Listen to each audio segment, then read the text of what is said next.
امام احمد بن حنبل مجتہد مطلق ہیں، ایک مرتبہ سفر پر جاتے ہیں، کسی جگہ مغرب کی نماز ادا کرتے ہیں، ارادہ کرتے ہیں ابھی یہاں آرام کروں گا، عشاء کی نماز کے بعد پھر سو جاؤں گا۔ ایک بابا جی آتے ہیں، انہوں نے کہا بابا باہر نکلو، میں نے مسجد کا دروازہ بند کرنا ہے۔ جس طرح یہاں پر بھی ہوتے ہیں نا مساجد میں، کمیٹی والے پریشان ہو جاتے ہیں کہ کون آ گیا، کیوں آ گیا، اس کو تنگ کر دیں۔ تو وہاں بھی ایک بابا تھا، اس بابے نے یہ نہیں جانا کہ احمد بن حنبل ہیں، اپنے وقت کے مجتہد مطلق ہیں، ہماری مسجد میں آئے ہوئے ہیں۔ وہ یہ سوشل میڈیا تو تھا ہی نہیں نا، کوئی پہچان لیتا کون سا بڑا بزرگ ہے۔ اس نے احمد بن حنبل کو مسجد سے باہر نکال دیا۔ سخت سردی کی راتیں تھیں، احمد بن حنبل مسجد سے باہر آتے ہیں، گٹھلی اٹھاتے ہیں اور دیکھتے ہیں کہ ایک تنور پر ایک نان بھائی روٹیاں پکا رہا ہے۔ امام احمد بن حنبل رضی اللہ تعالیٰ عنہ وہاں آگ دیکھی، شدید سردی تھی۔ نان بھائی سے کہتے ہیں کہ مجھے اگر تو اجازت دیتا ہے تو یہاں تیری آگ کے پاس بیٹھ جاتا ہوں۔ اس نے کہا اللہ کے بندے بیٹھ جا۔ احمد بن حنبل وہاں پر رات کے وقت بیٹھ گئے کہ اور کوئی جگہ جانے کی تو ہے نہیں، یہاں بیٹھ کر آگ کے پاس بیٹھوں گا، کچھ آرام کر لوں گا۔ لیکن دیکھا کہ وہ جو نوجوان نان بھائی تھا نا، تنور پر روٹیاں پکا رہا تھا، وہ ہر وقت استغفر اللہ پڑھتا،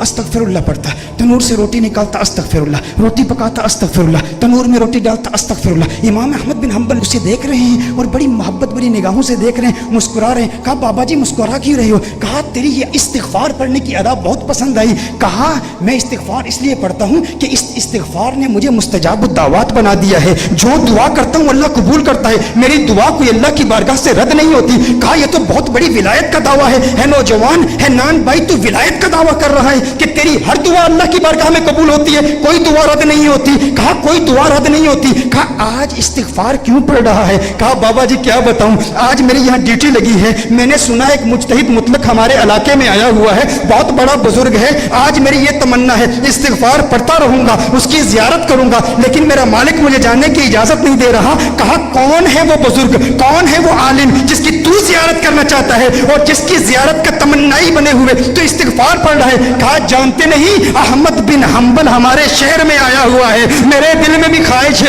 اس کی زیارت کروں۔ کہا سینے سے لگ جا، تو واقعی مستجاب الدعوات ہے، دیکھتا نہیں احمد بن حنبل آج خود تیرے پاس آیا ہوا ہے۔